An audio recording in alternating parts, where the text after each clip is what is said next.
Gym में ना कई ऐसे बंदे होते हैं जिनकी प्रोग्रेस बहुत स्लो स्लो चल रही होती है। स्लो स्लो मतलब कि एकदम ठीक ठाक, बस बढ़ रही है नहीं बढ़ रही, कुछ खास पता नहीं।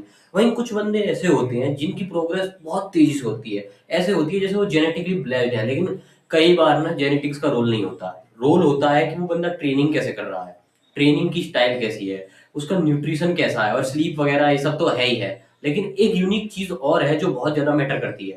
लाइक कुछ बंदे जो होते हैं ना, वो कॉन्शियस होकर ट्रेनिंग करते हैं। कॉन्शियस मतलब कि जान के, जो उन्हें करना क्या है, उन्हें टारगेट क्या करना है, उन्हें फिजिक कैसी बनानी है, क्या उन्हें अच्छा दिखना है, क्या उन्हें पावर लिफ्ट करना है। और अगर ये चीज मन में पहले से डिसाइडेड हो ना, तो पहले से ही बंदे काफी अच्छी ट्रेनिंग कर सकते हैं, काफी अच्छे गेन निकाल सकते हैं इंस्टीड ऑफ इधर उधर भागने के। तो अब देखो, मैं तुम्हें सीधी सी बात बताने वाला हूँ, चार ऐसे पॉइंट जो तुम्हारी गेनिंग में बहुत हेल्प करेंगे। मैं मसल गेनिंग की बात कर रहा हूँ, कोई भी वेट गेन नहीं।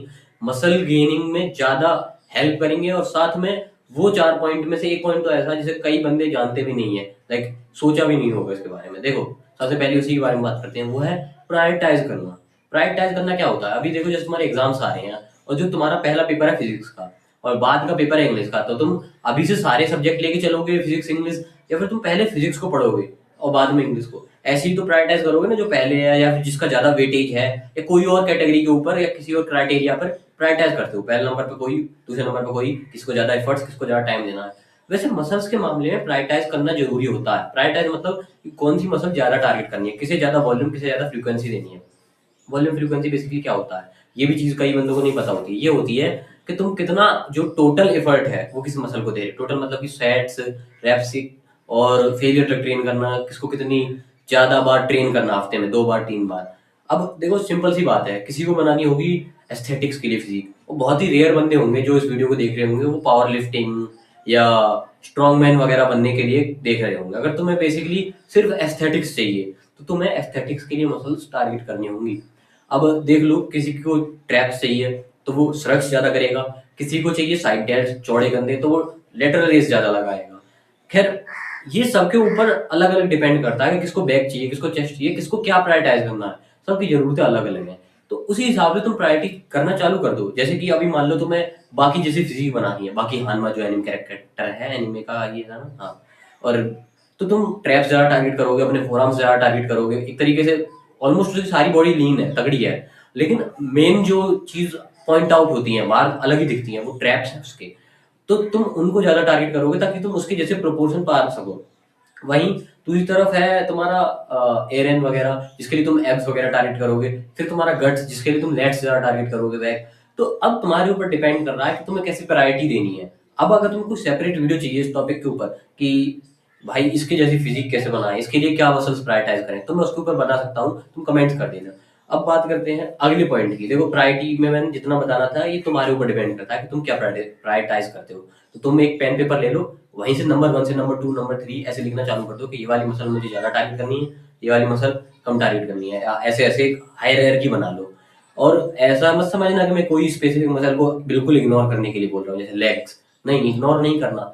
एक बैलेंस बॉडी के लिए थोड़ा बहुत तुम एक हफ्ते में उन्हें एक बार भी ट्रेन कर लेते हो ना, जैसे एक स्ट्रॉन्ग स्क्वाट्स तुमने उस दिन लगा ली हैवी वाली, एक लेग डे पर दूसरे वाले पे तुमने डेडलिफ्ट लगा ली, तो तुम्हारा ऑलमोस्ट लेग का भी आ जाएगा, तुम्हारे लेग कमजोर नहीं रहने वाला। और बाकी जो तुम्हारी प्रायोरिटी है, डेल्ट वगैरह, लेट्स वगैरह, वो भी हो जाएंगी।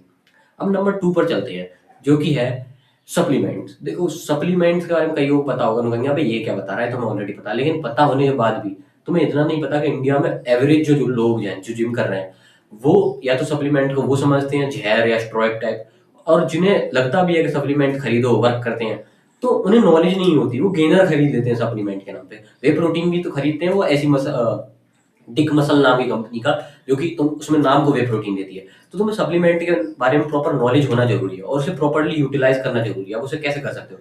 बेसिकली तुम्हें 3 सप्लीमेंट्स की तरफ जाना है अपनी लाइफ में, जो ज्यादा तुम्हें रिटर्न देंगे। एक, तुम्हारा क्रिएटिन सबसे बेस्ट। क्रिएटिन सबसे बेस्ट क्यों? क्योंकि एक तो ये सस्ता भी है, साथ में ये तुम्हें नॉर्मल फूड से मिलेगा भी नहीं, और साथ में इसके जो रिटर्न है ना भाई, वाह, इतने रिटर्न है मस्त इसके। मसल बिल्डिंग में भी, दिमाग की डेवलपमेंट डेवलपमेंट नहीं, लाइक मेमोरी वगैरह बूस्ट करता है, जो कि ज्यादा जरूरत नहीं होती, लेकिन फिर भी एक एडिशनल चीज है जो मिल रही है। साथ में तुम्हारी रिकवरी, साथ में तुम्हारा स्ट्रेंथ, ये सब भी बढ़ जाता है इससे। अब बात करते हैं दूसरा सप्लीमेंट, क्रिएटिन के बारे में। ब्रांड सजेस्ट करूंगा तो मैं न्यूट्राबे का मंगा लो, नेक प्रो का मंगा लो, अच्छे हैं, तुम्हें 500 के 250 ग्राम के आसपास मिल जाएंगे। अब नंबर 2 पर आता है तुम्हारा वे प्रोटीन क्यों जरूरी है पता है? कई बंदों का वे प्रोटीन प्रोटीन जो है, प्रोटीन एक न्यूट्रिशन है ना कि कोई पाउडर। प्रोटीन न्यूट्रिशन है जिसकी बॉडी को जरूरत होती है, चाहे तुम बॉडी बिल्डिंग कर रहे हो या नहीं। अगर तुम बॉडी बिल्डिंग करते हो तो और ज्यादा जरूरत पड़ जाती है। तो इसीलिए तुम्हें ना उसके लिए वे प्रोटीन लेना पड़ेगा, क्योंकि मोस्ट ऑफ द इंडियन का प्रोटीन पूरा नहीं होता, प्रोटीन में डेफिशिएंट होते हैं। प्रोटीन के नाम पे दालें खाते हैं, रोटियां खाते हैं, रोटी में 3 ग्राम प्रोटीन, पर वो लगता नहीं है। असली लगने वाला प्रोटीन दूध, डेयरी, पनीर वगैरह में और नॉनवेज और सप्लीमेंट में वे प्रोटीन में मिलता है। और बाकी सब ऐसा मान लो कि ठीक है मिल रहा है ना, तो ना उन्हें गिनना नहीं चाहिए। बाकी मेन जो तुम्हारा प्रायोरिटी है, जो तुम्हें रखना है, वो डेयरी, नॉनवेज और ये वे वगैरह रखनी है, ठीक है। अब बात करें नंबर थर्ड सप्लीमेंट की, जो कि हो सकता है तुम्हारा मल्टीविटामिन, या फिर तुम अलग अलग माइक्रो ले सकते हो, जैसे कि जिंक, मैग्नीशियम, B6 का अलग और विटामिन डी और K2 का अलग। तुम अलग अलग ले सकते हो, तुम्हारी चॉइस है। या फिर तुम एक अच्छी कंपनी का मल्टीविटामिन ले सकते हो जो अच्छे सोर्सेज से दे रहा है, मतलब कि ऑक्साइड वगैरह से मैग्नीशियम नहीं भरी जा रही है, ग्लाइसिनेट वगैरह अच्छी अच्छी फॉर्म जो है उसमें दी गई है, और RDA भी बढ़िया है। लाइक ऐसा नहीं कि थोड़ा सा ये है थोड़ा सा वो, जो इफेक्टिव भी नहीं होगा। तो इसीलिए तुम अच्छी कंपनी की मल्टीविटामिन ले लो, या तो तुम मैग्नीशियम और विटामिन D3 और K2 ले लो, यही मोस्ट इंपॉर्टेंट है ज़्यादा तो। और ओमेगा 3 ले सकते हो। खैर ये नंबर 3 वाले सप्लीमेंट है। अगर तुम डाइट वगैरह अच्छी रखते हो ना, अंडे नॉनवेज खाते हो, तो तुम्हारा हो जाएगा ये पूरा। तुम्हारी मेन प्रायोरिटी वही रहनी चाहिए जो मैंने पहले बताई। अब नंबर 3 पर बात करते हैं, वो है क्या? वो है तुम्हारा एफिशिएंट न्यूट्रिशन और एफिशिएंट स्लीप। देखो सफिशिएंट और एफिशिएंट में फर्क होता है। सफिशिएंट होता है कि जितनी जरूरत है बस उसके आसपास दे रहे हो, बस काम चलाओ। और एफिशिएंट होता है तुम अपना बेस्ट दे रहे हो। अब बेस्ट देना क्या है? देखो इंडिया के जो मोस्ट लोग हैं ना, मोस्ट जिम गोअर्स, जो टीनेजर है खासकर, उन्हें नॉलेज भी नहीं है। साथ में उन्हें लगता है कि कोई बंदा कह रहा है कि मिक्सी में डालो 60 ग्राम चना, उससे काम हो जाएगा। ऐसा नहीं होता। वो सफिशिएंट भी नहीं है। सफिशिएंट मतलब जितनी जरूरत है उतना भी नहीं कर रहे। लेकिन अगर तुम जितनी जरूरत है उतने के साथ साथ अपना बेस्ट दे रहे हो, उस न्यूट्रिशन में भी, स्लीप में भी, ट्रेनिंग स्टाइल में भी, तो तुम्हें उनसे 100 गुना तो नहीं, लाइक थोड़ा ज्यादा होगा, लेकिन उनसे ज्यादा टाइम में, मतलब कम टाइम में ज्यादा गेन्स जरूर मिलने वाले हैं, ठीक है। इसलिए प्लीज एफिशिएंट देने की कोशिश करो। जो इंपॉर्टेंट चीजें हैं, जैसे कि तुम्हारी कैलोरीज और न्यूट्रिशन, ये सबसे इंपॉर्टेंट है एफिशिएंट देने के मामले में। अब एफिशिएंट क्या, कैसे दे सकते हो कैलोरी? बेसिकली 250-500 कैलोरी ज्यादा खाओ, क्योंकि जो बंदा बल्किंग में खा रहा है ना, थोड़ी ज्यादा कैलोरी, बल्किंग मतलब ऐसा नहीं खूब सूड़े जाओ, नहीं। 250-500 कैलोरी थोड़ी सी ज्यादा खाओगे, बॉडी को सिग्नल मिलेगा हाँ जी ग्रोथ कर सकते हैं। तो हमेशा ज्यादा ग्रोथ मिलेगी मसल बिल्डिंग में, कंपेयर टू उस बंदे के जो कट में चल रहा है, कम कैलोरी खा रहा है। तो इसलिए ज्यादा से ज्यादा कैलोरी खाने की कोशिश करो, 250-500 प्लस में चलो, ठीक है। अब बात करते हैं तुम्हारा नेक्स्ट, जो तुम्हें एफिशिएंट रखना है, वो है ऑब्वियसली प्रोटीन। प्रोटीन में मैं दूसरी बार वीडियो में ये इंक्लूड कर रहा हूँ, क्योंकि प्रोटीन को बंदे कंफ्यूज करते हैं। एक सप्लीमेंट वे प्रोटीन अलग होता है, साथ में खाने वाला प्रोटीन अलग होता है। खैर सप्लीमेंट से हमें खाने वाला प्रोटीन ही मिलता है, लेकिन तुम खाने वाले प्रोटीन को खाने से भी पूरा कर सकते हो। फॉर एग्जाम्पल अंडे, फॉर एग्जाम्पल दूध, फॉर एग्जाम्पल दही, for example paneer, for example और क्या एग्जाम्पल, फॉर एग्जाम्पल चिकन ले लो, फॉर एग्जाम्पल कोई भी गोश्त टाइप ले लो, या फिर कोई भी, और क्या बता सकते हो, सोया यूज कर सकते हो। बट वो इतना ज्यादा एफिशिएंट नहीं देगा तुम्हें। एफिशिएंट चाहिए ना, तो सबसे बेस्ट सोर्स यही बता दे रहा हूँ तुम्हें, नॉन वेज सबसे बेस्ट, फिर तुम्हारे एग्स वो भी बेस्ट, वे प्रोटीन वो भी बेस्ट। इनमें से तुम कोई भी ले लो, ये तुम्हारे नॉन वेज, डेयरी और वे में से कोई भी ले लो, तुम्हारे एफिशिएंट ही तुम्हें रिजल्ट मिलेंगे। अगर तुम इनकी क्वांटिटी अपनी बॉडी वेट से डबल लेते हो ग्राम्स में, जैसे तुम्हारा बॉडी वेट है 50 किलो, ठीक है, अगर तुम 100 ग्राम लेने लग जाओ ना, तो तुम्हें एफिशिएंट रिजल्ट मिलेंगे। एफिशिएंट मतलब बेस्ट मिल सकते हैं, बेस्ट जितने होने चाहिए उतने मिल जाएंगे। तो इसलिए कोशिश करो हमेशा बेस्ट रेंज में लाई करने की, अगर तुम कर सकते हो। अगर सफिशिएंट चाहिए तो फिर 1.5 से मल्टीप्लाई कर लो अपने बॉडी वेट को, उतने ग्राम्स में देने की कोशिश करो, ठीक है। अब बात करते हैं लास्ट चीज, जिसको लाइक ऐसे इग्नोर किया जाता है ना, जैसे जैसे मान लो वो चीज है ही नहीं, उसका कोई मैटर मतलब ही नहीं, वो है तुम्हारी रिकवरी।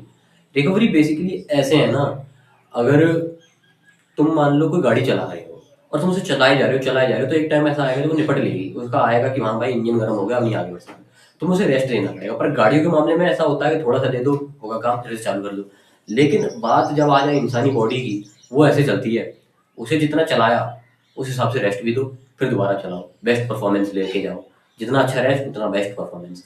अब देखो कई बंदे ना ऐसे सोचते हैं, मेरी तरह मेरा भी पिछला वर्जन ऐसा था कि मैं बीमार रहूंगा, मैं और ज्यादा कम खाने पे या कम सोने पे ट्रेनिंग करूंगा। मेरे पापा तो ऐसे थे ना कि सुबह सुबह दौड़ मारने को भेजते थे, मैं रात को गेम चलाता था, 12-1 बजे सोता था, सुबह 4-5 बजे उठता था, सुबह दौड़ मारने जाता था। अब क्या लगता है तुम्हें, दौड़ मारने से मुझे हाइट में फायदा मिला होगा या फिर नुकसान? अब ये चीज मसल्स के लिए भी सेम बात होती है।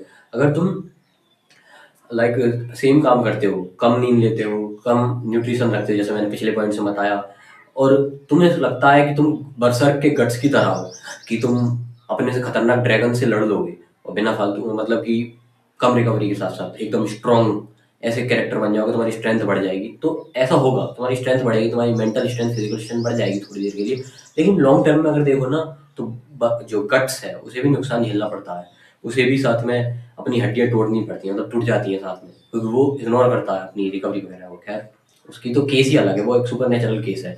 हम रियल लाइफ केस देखें ना, अगर तुम ऐसा करोगे तो लॉन्ग टर्म में तुम्हें सीरियस इंजरी हो सकती है। सीरियस इंजरी जैसे डराते हैं ना, कि हड्डियां टूट जाएंगी, जैसे कि कमर झुक जाएगी, जैसे कि तुम्हारा काम पे, वर्क पे फर्क पड़ेगा, तुम स्टडी या कॉलेज वगैरह जाते हो, या फिर तुम्हारा कोई भी दिमाग का या फिर फिजिकल भी वर्क है, तो उसमें नींद वगैरह आएगी तुम्हें।